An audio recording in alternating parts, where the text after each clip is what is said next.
What's happening, everybody? It's Sean with Reactions to the Classics, and today we got a top 10 songs that never made it to Christian radio, brought to us by our friend and supporter of the channel, Scott. Thank you, Scott. Always appreciate you. We've already got top 10s up of Kerry Livgren of Kansas fame and his spiritual journey, and Terry Scott Taylor, a top 10 of his songs, both individually and through groups that we've done for Scott. So I'm really looking forward to this one.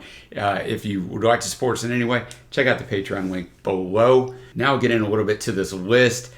Scott has written a bunch of great stuff here. So basically, I didn't have to research anything. I tried to. There really wasn't much out here. I got songs that I couldn't pull off of Spotify. I have one song that wasn't even on YouTube that we had to do it old school. Scott downloaded it, sent me the file. We're doing it that way. I got some lyrics that were hard to find, weren't on Genius, which I always knew, but we got it all pulled together. So let's get into this list. Scott says it's music written and performed by Christian artists that flew over the CCM radar. Before I share my thoughts on all that, I'm going to let Scott share his. Throughout the 70s, I was a teenager attending church at least 3 times a week in the Mission District in San Francisco. In 1971, I was a new Christian at 12 years old and found that I was attending youth group with a crazy mix of people comprised of lifelong Christians, newly rehabilitated drug addicts, and the other kids in between who were like me, many of whom were swept up with what was known across America, but especially on the West Coast, as the Jesus movement. Our church leadership and parents were insistent that truly committed Christians, especially young, impressionable teenagers like me, stay away from all the worldly influence, especially secular rock music. Fortunately for us, the Jesus movement brought with it a wealth of young musicians who sought to express their newfound love for Jesus in music. The church, as it turned out, was not quite ready for. But ready or not, here came bands and artists like Barry McGuire, Larry Norman, Randy Stonehill, Phil Keaggy, Keith Green, Love Song, Daniel Amos, The Way, and many, many, many others. So while my peers were discovering bands and artists like Led Zeppelin, Boston, Pink Floyd, the Eagles, Yes, Jethro Tull, Linda Ronstadt, James Taylor, Cat Stevens, Carole King, and others, I was absorbing music written, produced, and performed by Christians for Christians. In a very real way, Christian music and I grew up together, but sadly, contemporary Christian music, perhaps like me, has not aged well. What began as an innocent and focused expression of faith has evolved in what we now see as a billion-dollar industry that cranks out formula-driven, unoriginal artists and tunes produced to feed the bottom line. Somewhere around the mid-'80s, I watched sadly as the innocence and integrity of Jesus-centered creativity transitioned into the money grab we too often see today. However, along the way, I found that there were artists who were writing and producing music that was thoughtful and innovative, people whose music expressed the wider spectrum of issues and complexities of the human condition, from the joys to the sorrows, all the while pointing to our hope of a relationship with our God here and now and an eternity where everything would be made new because of our Lord Jesus and his sacrifice for us. So this list of songs represents such artists, people have hung on to through the years. There are a few who enjoy legendary status like Bob Dylan and Arlo Guthrie, yet whose Christianity is either a well-kept secret or written off as eccentric. Others found success in the music industry outside the Christian bubble. But whatever their past, these artists have remained true to their God-given callings and restricted the temptation to sell out. This list is a sampling of some of my favorite artists who write and perform from a Christian worldview.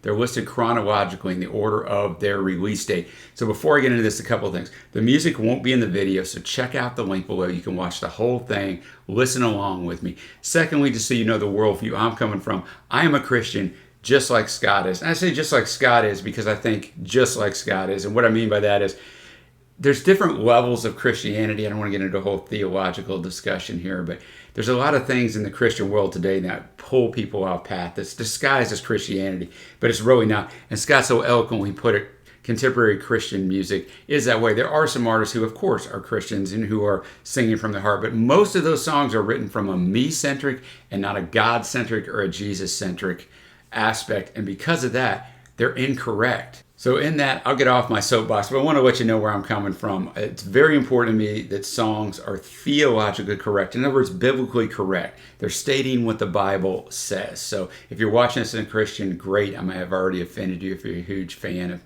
contemporary Christian music, and that was not my intent. Or you're not a Christian and you're just checking it out because you watch our channel. Either way, really appreciate it, guys. Glad you're here. Let's jump into it. And as you see below, our first track is going to be Jerusalem by John Michael Talbot from his self-titled album in 1976. Scott says, In the early 70s, John Michael Talbot and his brother Terry Talbot led Mason Prophet, a band that was on the cusp of stardom when John and Terry surrendered to Jesus. Today, John Michael is a Third Order Franciscan who founded and leads a hermitage in the Ozark Mountains in Arkansas. Since 1976, John Michael Talbot has released more than 50 albums, most of which are Franciscan contemplative direction. In the last 30 plus years, Talbot has carved a niche for himself in the Catholic music market, selling more records than anyone else in that subgenre. Wow, I've never even heard of it. The first record after his conversion was one of the first releases in 1976 by the fledgling Sparrow Records. The album was a true solo project in that John Michael played every instrument and sang every part. Wow, little a la Paul McCartney and Prince, huh? Throughout his career, his guitar work and the spiritual intensity of his lyricism have been his signature. This track addresses the nation of Israel and their long-lost heritage as the people of God. We could debate the theological conclusions he draws here, but given that he was a mere 22 years old when he released this record, we can cut him a little slack. I'm glad you told me that, Scott, up front. I won't get lost in that. Let's check it out. Jerusalem, John Michael Talbot. I'll tell you what, when you understand that he's playing all the instruments, the guitar work on this is just fantastic, very intricate. It's in the intro. There's also a long solo in the middle of it that I really enjoyed as well. You know, singer-songwriter mold. Little Cat Stevens-like almost. I could have seen him singing this. I thought his voice was nice. You could see where if he was put in a different genre, he definitely could have had some possibilities of getting over, especially in the 70s. I think I won't get in too much into the lyrics. You know, it's what Scott said at the beginning. It's about the journey of Jerusalem and their long-lost heritage as the people of God because they did not accept, they rejected Jesus at the time. And I won't get into all my theological thoughts on that because as Scott so intelligently pointed out, John Michael was 22 at the time of singing this.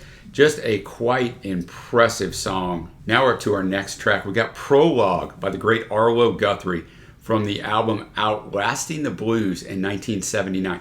I know the name Arlo Guthrie. We've come across it a couple times on our live streams we do every Wednesday and Friday. Check out the Twitch link below. Couldn't really name you one song of his. I know he's highly influential, but Scott says, one day in 1980, I was browsing the music section of my favorite Christian bookstore in Berkeley, California. I love this particular store because I'd always find music I didn't find with other Christian retailers. I discovered an album by Arlo Guthrie called Outlasting the Blues, and of course my first question was, why is Arlo Guthrie's music being sold in a Christian bookstore? I took a chance, and when I got it home and played it, this song was the first cut I heard, and in it I discovered Arlo Guthrie, the Christian. Within the lyrics of another track on the album, he says simply, me, myself, I'm satisfied to sing for God's own son. With this song, Guthrie addressed his hippie/protest friends from the 60s and asked a pretty pointed question later in the song. Well, let's check that out. Arlo Guthrie, Prologue. You know, the voice, a little Dylan-esque, which obviously his dad, Woody Guthrie, is highly influential on Bob. So the voice takes a little bit of getting used to. I don't dislike it. I actually like it. It's just if you're not used to that type of vocal performance, it might take you a second to slip into it. But great lyrics on this. He starts out right away, in the event of my demise, be sure to include this statement, when you were bent on closing my eyes, thinking about what my life meant. He starts talking about the protests, right? Because he wrote a bunch of protest songs. Alone on a Hill back in 65, things looked a lot like changing, singing our songs that we harmonized, dreaming of worlds rearranging. And I don't know why I'm singing tonight. Maybe it's time someone told you. Just because you say you've seen the light doesn't mean nobody sold you. That is such a great two-line verse right there because, man, people today could push into that. Just because you say you've seen the light doesn't mean nobody sold you. And then he goes on to talk about the demonstrations, and together we sang our victory song. Everything then is now passed away except for the love in my heart. Then he gets into drunk in a world of material wealth. No one can notice you falling. Fantastic flights, once good for your health, now make you deaf to your calling. If you get too caught up in the ways of the world, the Bible warns of this, you're going to serve the wrong master. It doesn't have to be money. It can be whatever that idol in your heart is. And then it gets into, and all alone the prophet groans with words as yet unseen. This is the question I believe Scott was talking about in the intro to this.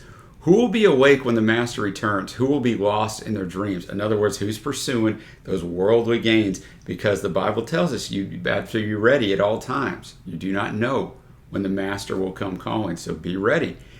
So I just think it's an awesome song, man. I enjoyed the song. I enjoyed the instrumentation. I think when he brings in that last question, who will be awake when their master returns, who will be lost in their dreams, you get some harmonizing coming in there, really punch up those lines to accentuate them and make them stand out. So I think that was a nice touch as well. That one was really good. Now, talking about the great Robert Zimmerman, a.k.a. Bob Dylan, we have Every Grain of Sand from the Shot of Love album in 1981, which I will say Trey and I have reviewed. There's a review of this album up. So I've heard this song many times because I reviewed the album, and we always listen back in the old days of reviews several times to the songs, but I don't really remember it. The title sounds familiar, but Scott says, I was beside myself the day in 1979 that I heard Bob Dylan release Slow Train Coming, an album that was overtly Christian in its perspective and message.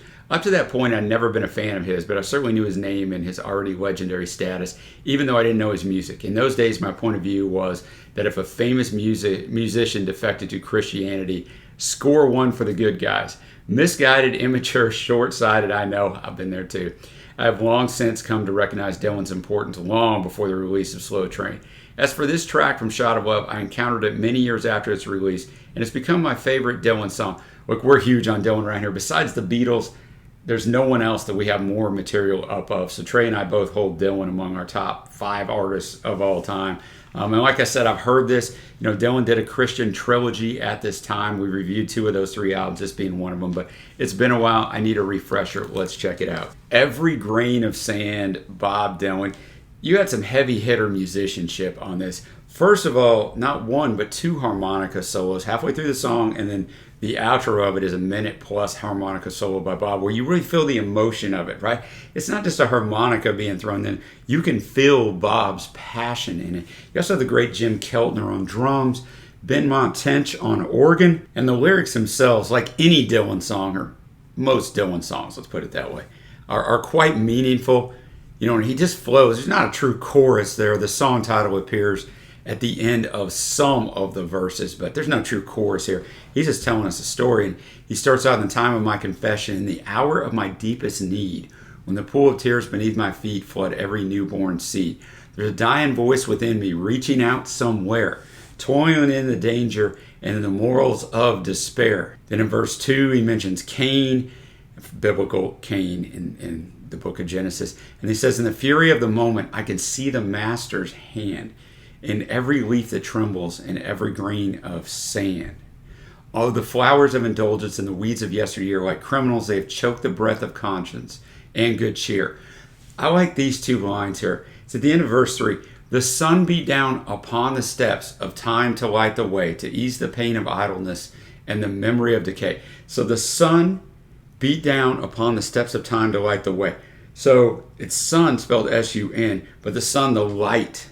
You know, in the Bible, God is represented by light. So the light beat down upon the steps of time to light the way. But the Son could also be referenced in S-O-N, God, Son, Jesus Christ. So it could be either one of those, to ease the pain of idleness and the memory of decay. So no matter what Bob's going through, he knows that there is a greater path for him and a greater life for him ahead, both in this life and in the afterlife. Then I gaze into the doorway of temptation's angry flame, and every time I pass that way, I always hear my name. Then onward in my journey, I come to understand that every hair is numbered like every grain of sand. Everything is designed by God's master plan. Nothing is not. You either believe all of it or you believe none of it. There's no halfway. And then verse 5 could be autobiographical. A little bit of my research from back in the day also told me this when we did this album. I've gone from rags to riches in the sorrow of the night.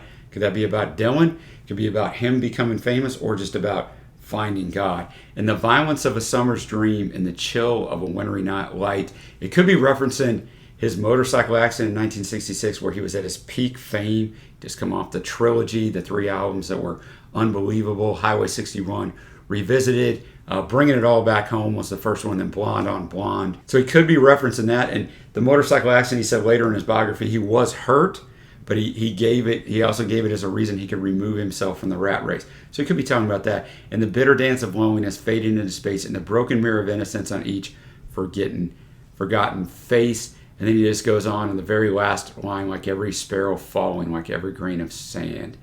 Right before it says, I'm hanging in the balance of the reality of man. So just a fantastic song. And yes, I spent a lot of time breaking it down. It's Dylan. I love Dylan. The lyrics are so meaningful. But the musicianship, don't miss out on that on this one. Now we're going to go on to song number 7. I Still Believe by The Call from the Reconciled album in 1986. Scott says, in 1986, I was serving as a youth pastor in Seattle when The Call released this album. Some of the students in the group loved the album and played it nonstop, but at the time, I considered it a bit edgy for my taste, and it wasn't until years later that I rediscovered The Call. Better late than never, I guess. That's my philosophy. There you have it. I Still Believe by The Call. I had to put a little okey doke on you, right? Because I had to play it off YouTube. Because the only version on Spotify, what you see down below, I just wanted you to have the song on the bar, is from a live album. This album itself is actually not on Spotify, but I thought I recognized The Call. I don't recognize the song, but I'm pretty sure I owned a 45 of their biggest hit, which was in 1989. They had a song called Let the Day Begin, which went to number 1 on the Billboard US mainstream rock chart. This song, not by them, somebody covered it, was in the movie The Lost Boys, if you've ever seen that, with Kiefer Sutherland and Jason Patric and the gang. That movie came out in 1987. And I don't have the listing of the artists or anything because there's not even a wiki for this album, but this album had some heavy hitters on it, right? These guys were really well thought of. Peter Gabriel loved him. They actually opened for him in 1982 tour, and he's on this album somewhere. So is Simple Minds, Jim Kerr, and Robbie Robertson and Garth Hudson of the band are also guests on this album. So I don't know if they're on this track or not. But let's get to the track itself. Just got a nice build to it at the start. Then it's biblical stuff in here. I've been in a cave for 40 days, only a spark to light my way. I want to give out. I want to give in. This is our crime. This is our sin, but I still believe. I still believe through the pain and through the grief, through the lies, through the storms, through the cries, and through the war. So talking about 40 days, Jesus spent 40 days tempted by Satan. He could also be talking about the 40 days in the Old Testament, but then he gets into I'm flat on my back, out at sea, hoping those waves don't cover me. I'm turned and tossed upon the waves. When the darkness comes, I feel the grave, but I still believe. I still believe. Through the rain and through the tears, through the cold and through the heat, through the crowds and through the tears. So no matter what, he's believing. And of course, Jesus out with the disciples in the sea, and they're scared, and it's trembling. The boat is trembling, and he gets up and calms the waves, asks them, what are you worried about? All that good stuff.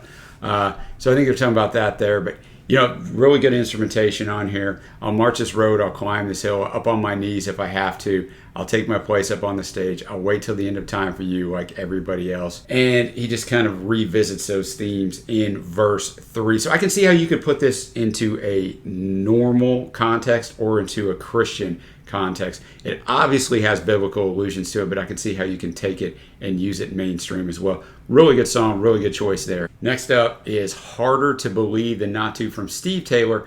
I predict 1990 album. It came out in 1987. It's being a little prophetic 3 years later. Scott says Steve Taylor was introduced in the early 80s with a frenetic new wave edge that through the decade evolved into a more straight ahead rocking style. Hey man, everybody was new wave in the early 80s. Taylor briefly enjoyed a degree of popularity in the Christian music world, especially among youth ministries, even though he's often the target of criticism for his subject matter, as well as for the artistic choices he made. For instance, this track is the final song on an album for which Taylor shows cover artwork resembling a tarot card. Steve Taylor is an original and is distinctive in both his musical choices and in his unique perspective. For this song, Taylor shows a musical direction completely different than his usual rock format. As is true with so many of these artists, the musical genre he chose enhances the impact of his message. Though released more than 30 years ago, his assessment in this song is even more necessary today, with a growing number of Christians who are publicly and privately deconstructing and leaving Jesus behind. Okay, that's a heck of a write-up. I am looking forward to this one. Okay, I have a lot of thoughts about the subject matter of the song, but let me stick to the song for a minute. First of all, definitely not what I expected, although Scott gave us a little heads up there that it was going to be different than what you expected. Wow, almost an operatic type of opening, almost a minute long, and then Steve gets into it. Nothing is colder than the winds of change, where the chill numbs the dreamer till a shadow remains. Among the ruins lies your tortured soul, Was it lost there, or did your will surrender control? Shivering with doubts that were left unattended, so you toss away the cloak that you should have mended. Don't you know by now why the chosen are few? It's harder to believe than not to. Just powerful stuff.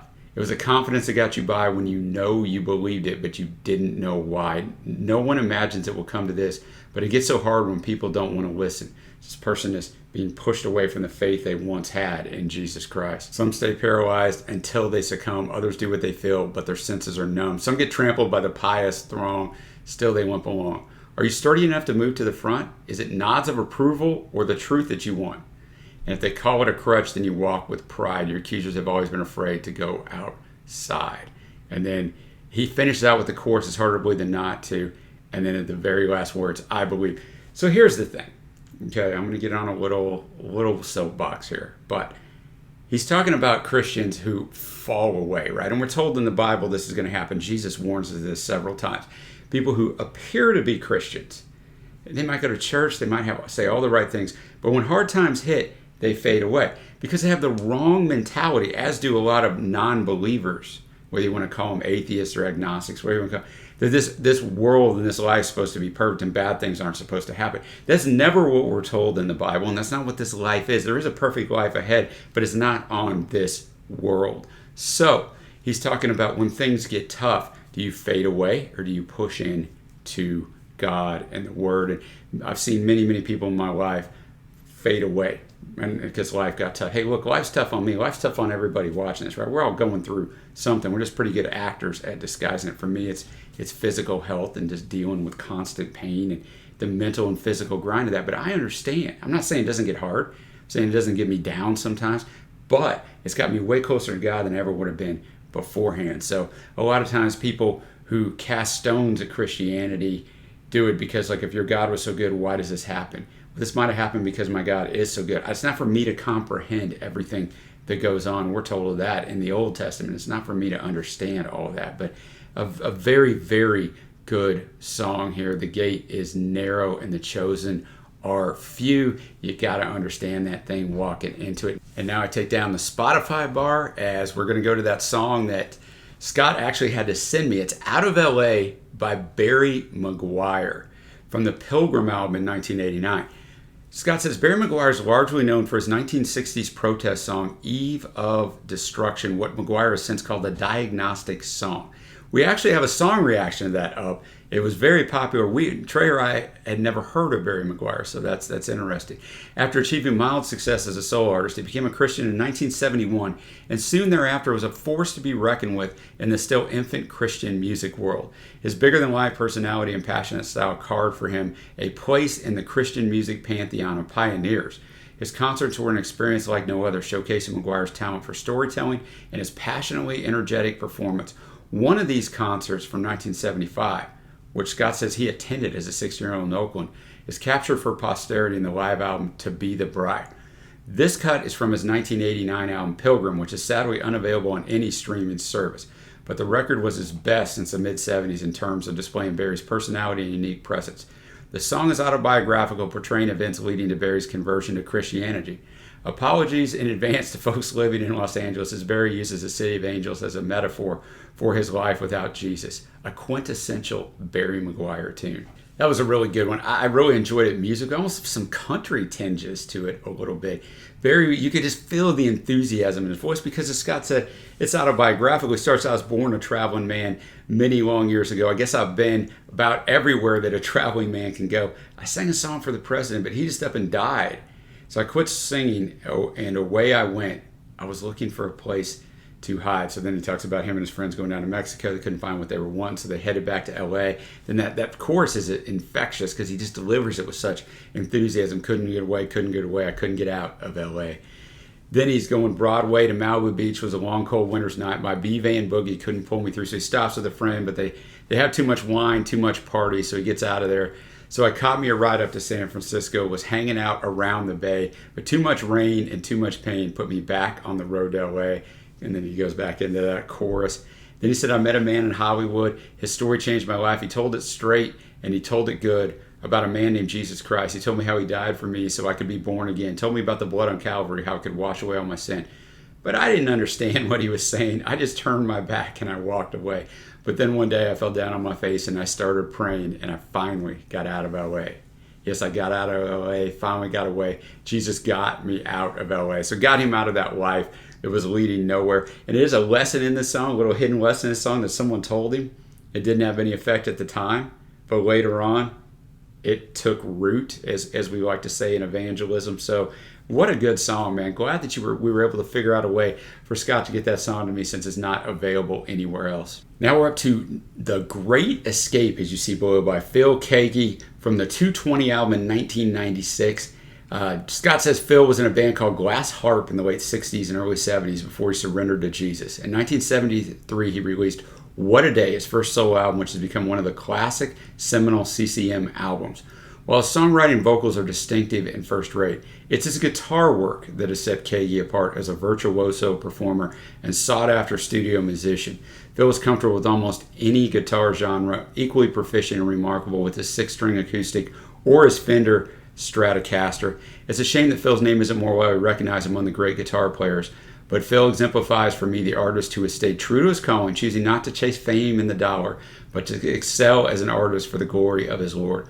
We could easily do a thoroughly enjoyable top 10 list of Phil Keaggy tracks, but for now, this song is an instrumental piece that showcases his skill and musicality. It's a bit long, but satisfyingly so. It's about 7 minutes long. Let's check it out. Man, that was incredible. I mean, I don't have a lot to say about it. Just fantastic. I was reading that Phil's considered one of the top two-finger picking guitarists ever.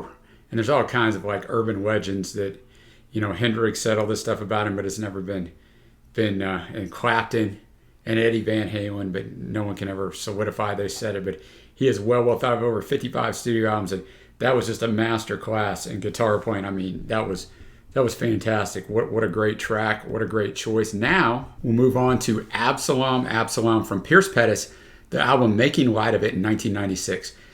Scott says Pierce Pettis has been writing and performing since the early 80s and is respected as a master songwriter and storyteller. While his Christian worldview is strongly apparent in many of his songs, he also tackles other more traditional topics like family, loss of love, the evils of injustice, and his affinity for the American South. I've seen him in concert many times over the years, and he's a first-rate performer. His guitar playing is a treat in itself. Many of his tunes have found success with other artists, some of them finding their ways onto albums by Garth Brooks, Art Garfunkel, and Joan Baez, among others. This track is a confession of ancient Israel's King David, written from the pain of a broken-hearted father, as an apology to his fatally rebellious son, Absalom. Absalom.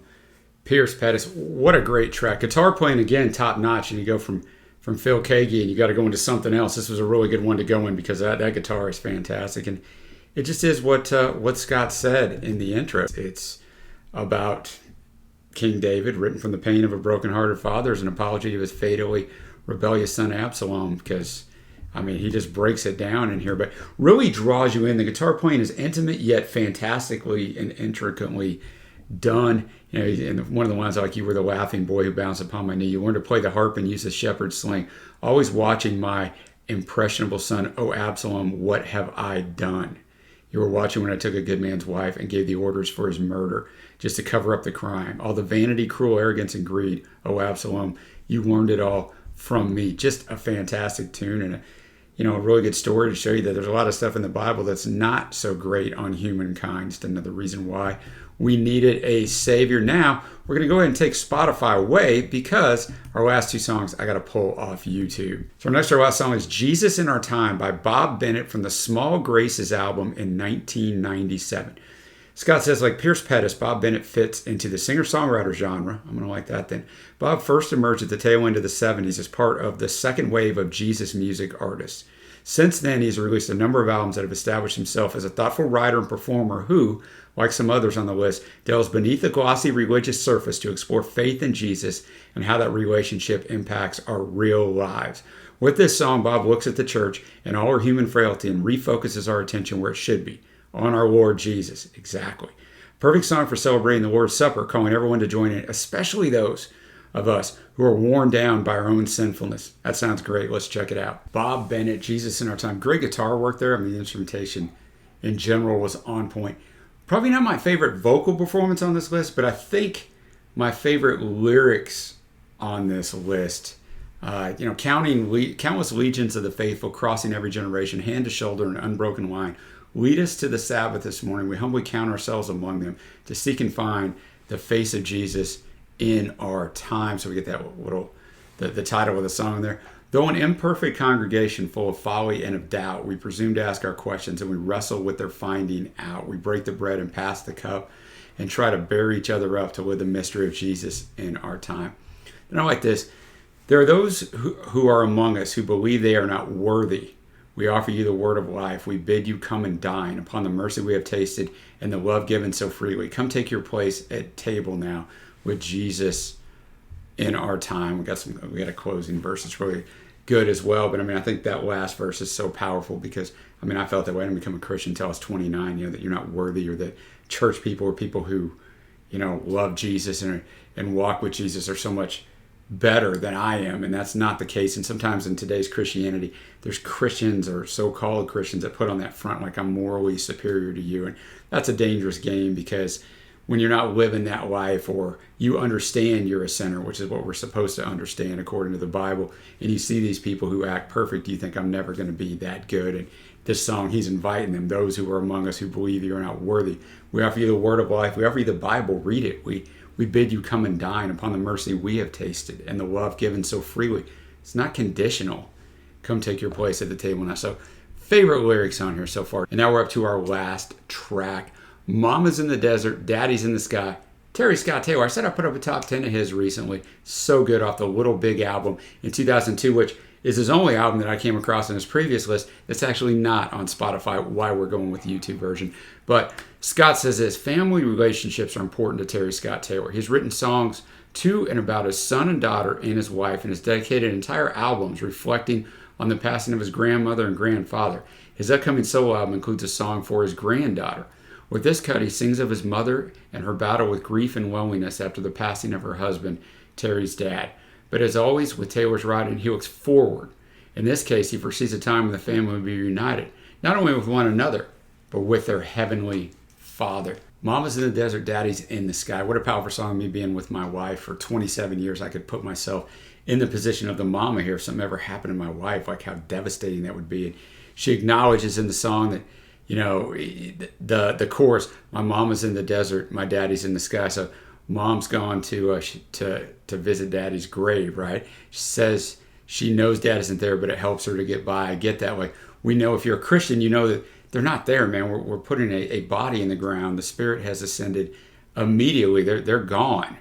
But there's still a comfort there, I think, that many people take. So he just goes on talking about, how hard it was for his mom. Most nights don't bring me relief. Wish I could carry all she bears and hide her from her grief. I thought that was very powerful as the end of verse 2.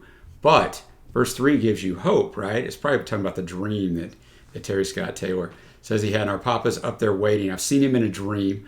And for all us desert nomads, right? We're roaming the desert because this isn't our final place. There's a living spring. So mama, don't be crying. We'll all get there by and by. Soon we'll leave our dry bone deserts. Now, some more biblical stuff in there. Meet our Father in the sky. So he flips it. He's going to meet his Father, but then he's really going to meet his Father, his heavenly Father. So such a well-written song. If you haven't watched my Terry Scott Taylor Top 10, you need to go look at it because Scott did a wonderful job on that list, as he did on this one. Just some really phenomenal songwriting on that. Now we're going to get to my favorite tracks. I usually pick 3. That's going to be really hard to do. I'm going to take this last track, Mama's in the Desert, Daddy's in the Sky. Probably Jesus in Our Time, just because I thought the lyricism was fantastic. It wasn't one of my top 3 favorite songs to necessarily listen to. And then probably Harder to Believe Than Not To, also on the lyrics range. But, I didn't even have Dylan in there, and I love that Dylan song. So a great list put together by Scott, and also great write-ups, man. Just fantastic stuff. And always appreciate you, Scott, and appreciate everybody for joining me. Let me know what you think of this in the comments below, or any questions you might have if you're not a Christian and you listen to this and go, I don't know what this is all about. And until next time, guys, I will see you.